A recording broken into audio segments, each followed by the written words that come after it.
This is the audio log of Medical Supervisor Peter Raleigh, dated October 29th, 2145. We have exhausted all known forms of drug treatment in hopes of finding a way to abate this strange outbreak of dementia, and I have yet to receive any additional data from the psychiatrists back on Earth. Options are quickly dwindling.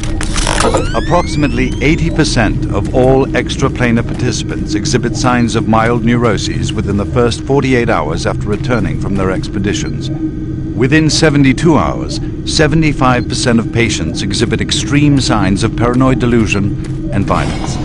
We have isolated these cases in hopes of finding the pathogen. As yet, we can find no biological contaminants that would lead to such drastic changes in cognitive processing. It seems that whatever this pathogen is, it attacks higher brain functions and only leaves more basal functions in the lower brain stem. We've witnessed that a high percentage of subjects lose ability for rational thought and communication skills, and then the physical changes become evident. Subjects in this group appear to atrophy.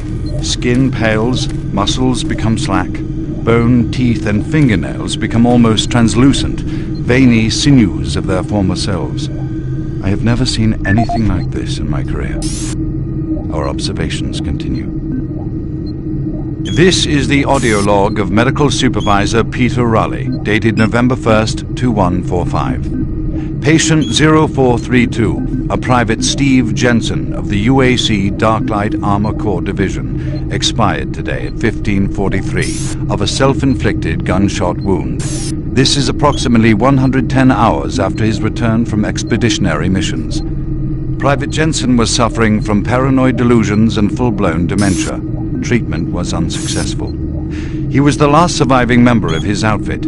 4 other squad mates, who also came back with Private Jensen, expired from injuries suffered on that last mission shortly after their return. Before his death, Private Jensen was heard screaming in both English and other languages, something about demon hordes feasting on our souls. The other language was later discovered to be Aramaic. Due to security concerns in the area, I've secured some armaments within my office.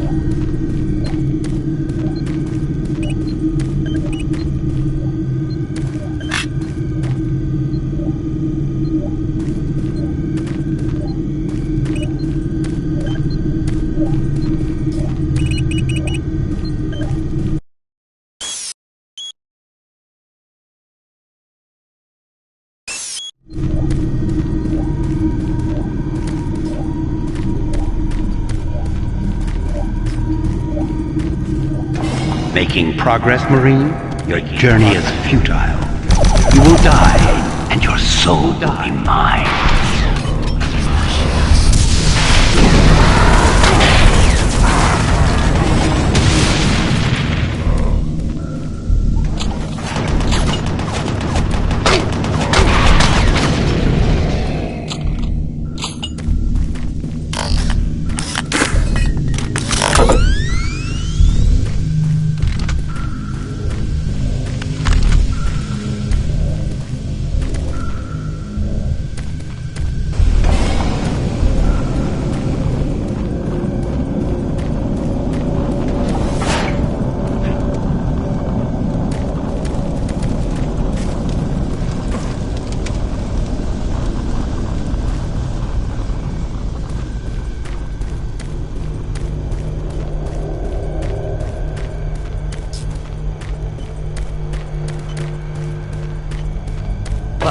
There. Oh, thank God.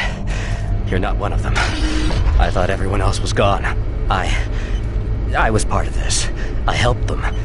The madness of opening to another dimension. Look, we don't have much time. We let it through. The evil, the protective stabilizer on the portal just failed after Betruger took the device. It was an artifact we had found in the ruins. He took it into the portal, and hell followed him out.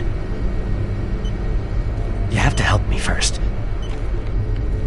I'm going to try to get the teleporter systems running again. The areas are destroyed around us, so it's the only way through this part of the complex. You need to find me a working plasma inducer. It's all I need to get the teleporter working. You can look for it in operations. I have a security clearance. I'll unlock some doors for you. There. We don't have a lot of time. Please hurry.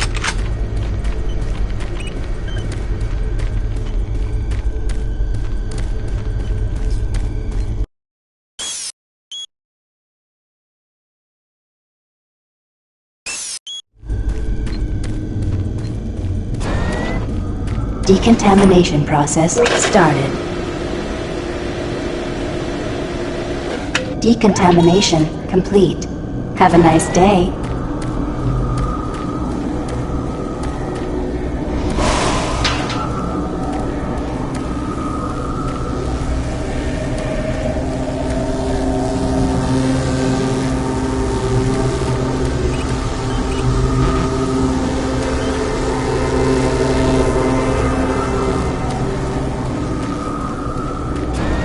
Decontamination process started. Decontamination complete. Have a nice day.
Medical report 16-8, dated November 25. Patient 049, a Private Steve Jensen of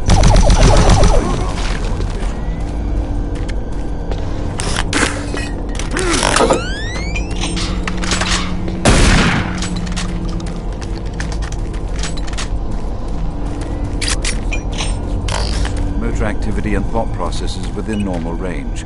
Paranoia being the only psychotic element directly evident. Reference interview G8A.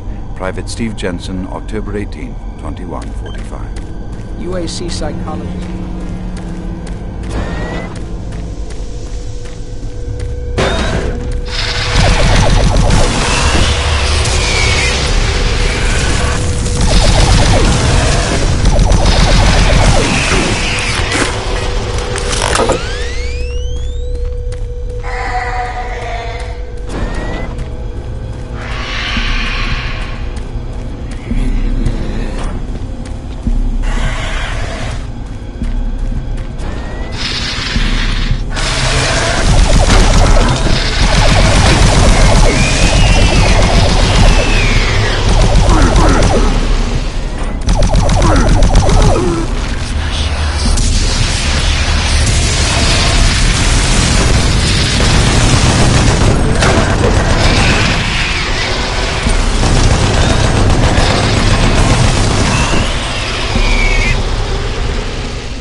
security log number 3072 for Delta Security Chief Michael Abrams, November 15th, 2145. I've just come from the Armament Division where I was issued one of the new BFG 9000 series weapons.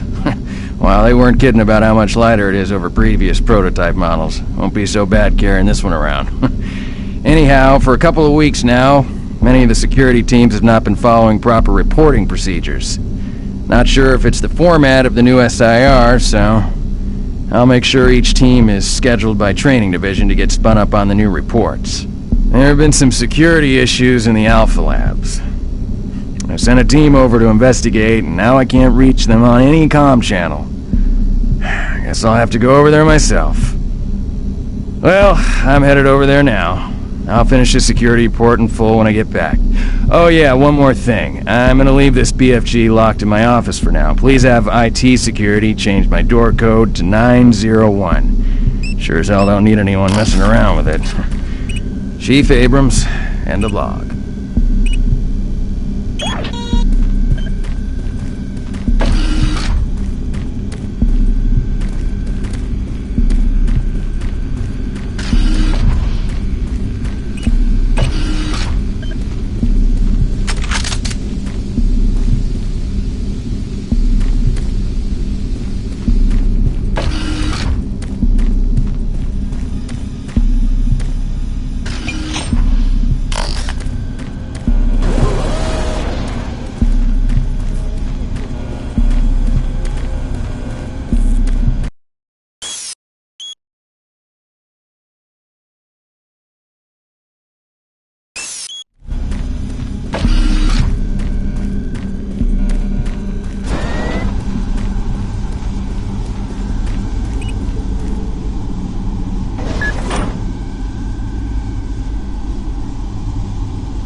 Alon systems deactivated.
Audio log for Phil Wilson, medical technician, Delta Labs.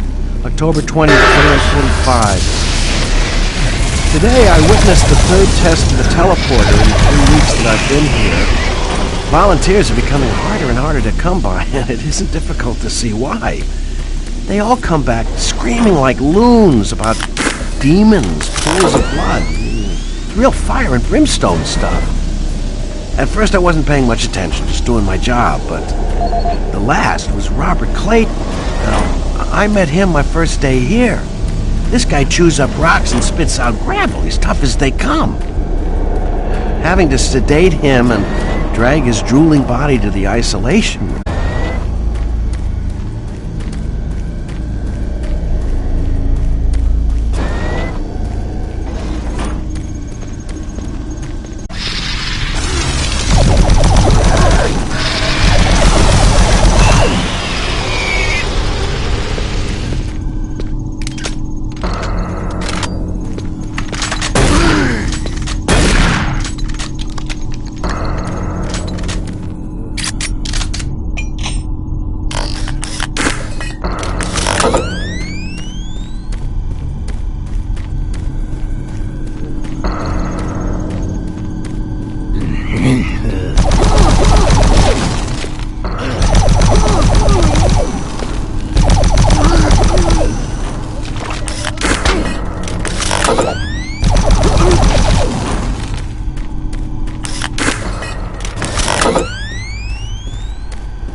As requested, the following is my initial feedback on my first trip through the portal.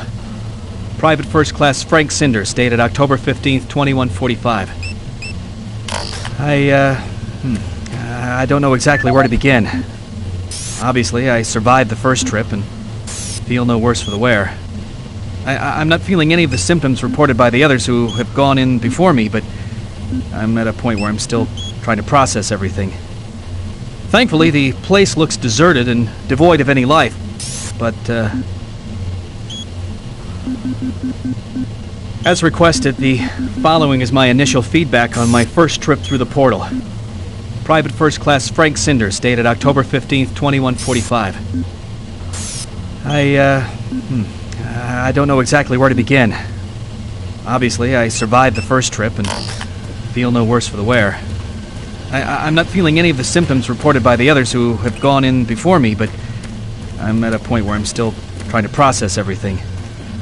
Thankfully, the place looks deserted and devoid of any life, but the flames and heat and stench of the place, it smells of death, decay, and burnt flesh. Tomorrow we're going back in with some of the eggheads, Science Division, to start securing forward positions, and we expect to start sending out the mapping droids at the same time. I feel I must admit on a personal note that I've got a really bad feeling about this. I don't understand what we're doing there or what we hope to prove. PFC Cinders, signing off.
don't have much time. You're going to need to teleport across the containment chamber. It's the only way through this part of the complex. Head into the chamber and initiate the sequence on the machine. I'll take care of the rest. I'm not going with you. Good luck. But before you go, I want you to take something. It's a journal I made about the experiment.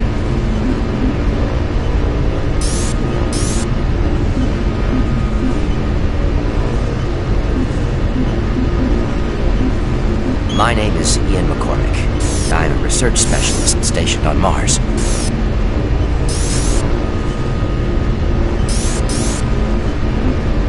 My name is Ian McCormick. I'm a research specialist stationed on Mars, working for the UAC. My primary job is, or rather was, to assist Dr. Malcolm Betruger in a variety of experiments, though for the past year we've been focusing almost exclusively on teleportation.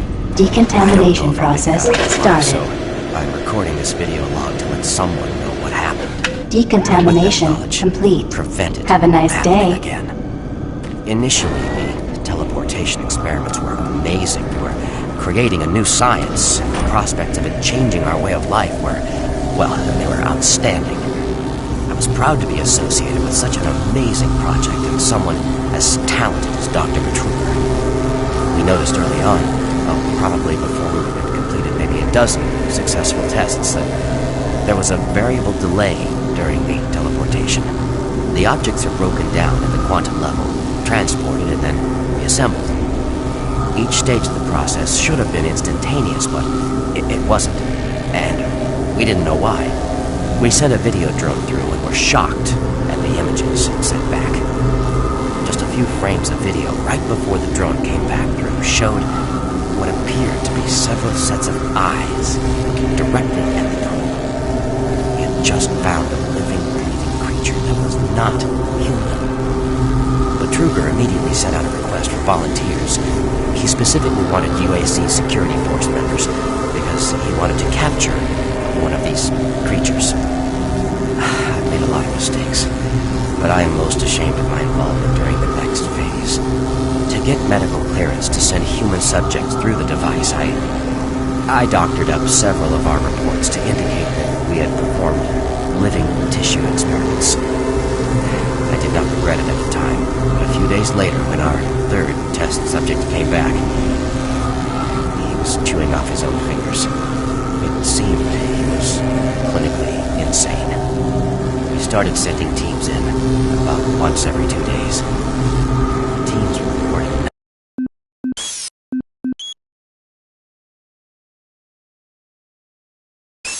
nightmarish experiences, sightings of things that ultimately made us conclude that the other dimension was not just another dimension.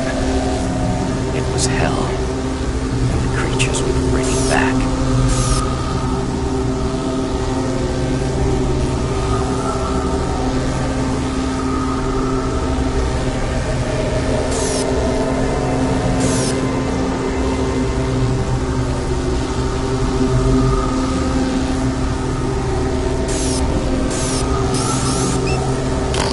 Systems activated. Teleportation will commence in T-minus 3, 2, 1.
Interesting. Ah, you surprised me.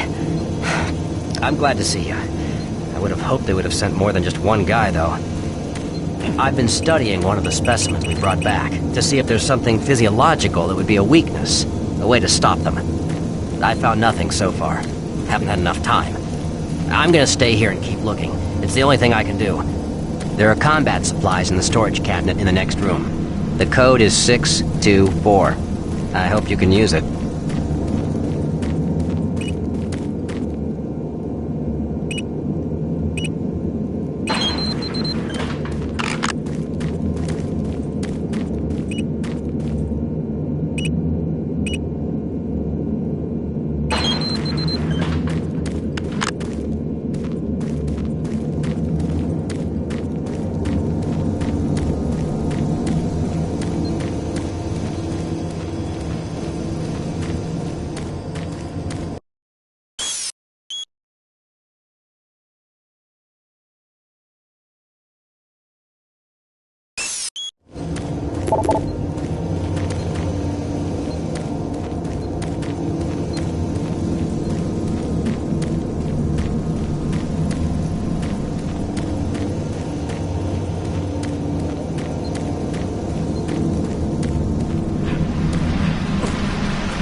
To the Delta Complex Stasis Chambers. This facility was constructed to house and study the extra-dimensional beings which were recovered during some of the first teleporter tests originating from Delta. While little is known about their native environment. Hello? Anyone there? Hello? Someone up there? Please unlock the service hatch.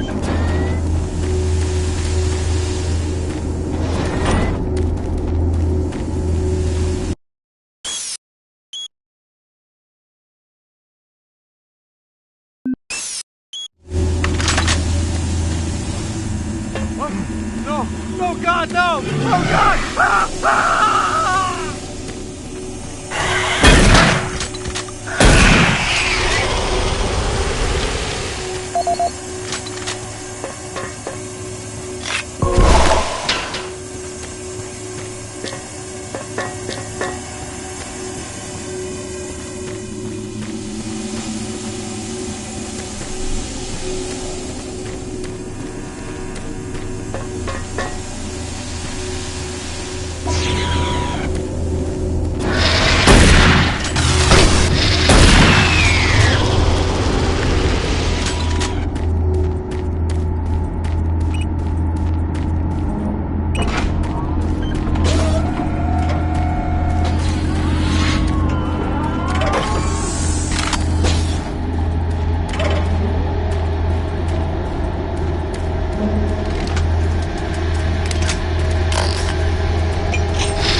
see before you is a relic codenamed U1, or simply Soul Cube. It was discovered in 2104, located in a geographic region where you We know nothing of this civilization other than they existed, and that they were all wiped out in some type of cataclysmic event, according to what we've been able to decode from stone tablets found throughout the ruins.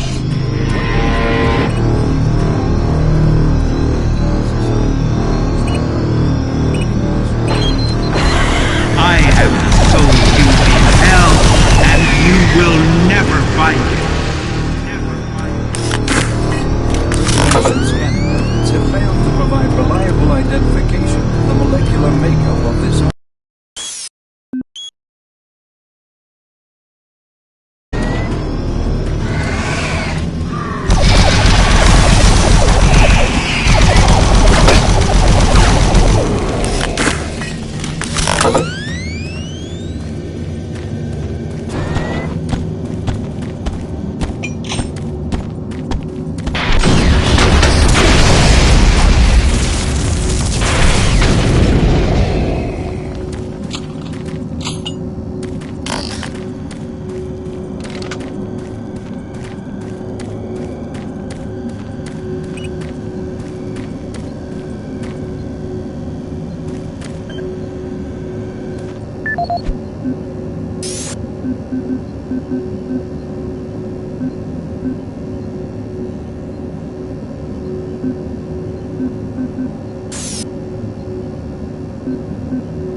This is the audio log of Research Director Larry Bullman, October 19th, 2145. I've been examining the glyphs on the cube-shaped artifact, which some are calling the Soul Cube, and combined with previous research data, it is my conclusion the device is some sort of weapon.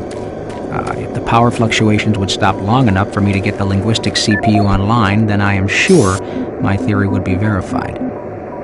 You know, I'll take this opportunity to lodge yet another complaint about the continual power problems. Living in this godforsaken base is bad enough without having to watch the lights flicker constantly. It's just... Well, never mind. Back to the task at hand.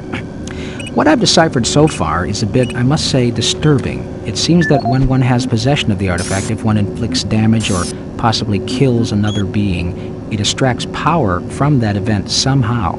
Now, once a certain threshold has been reached, the artifact has the ability to kill anything you attack with it. How you attack with it, I'm frankly not certain, indicating that the artifact is autonomous in some way. To date, I've only deciphered about, 2/3, give or take, of the markings, but my initial glance at the rest of them indicates it harbors some far greater power. As you know, at this time we have not seen any reaction from the cube, and it has withstood any scanning, abrasion, or other test beyond picking it up and examining it.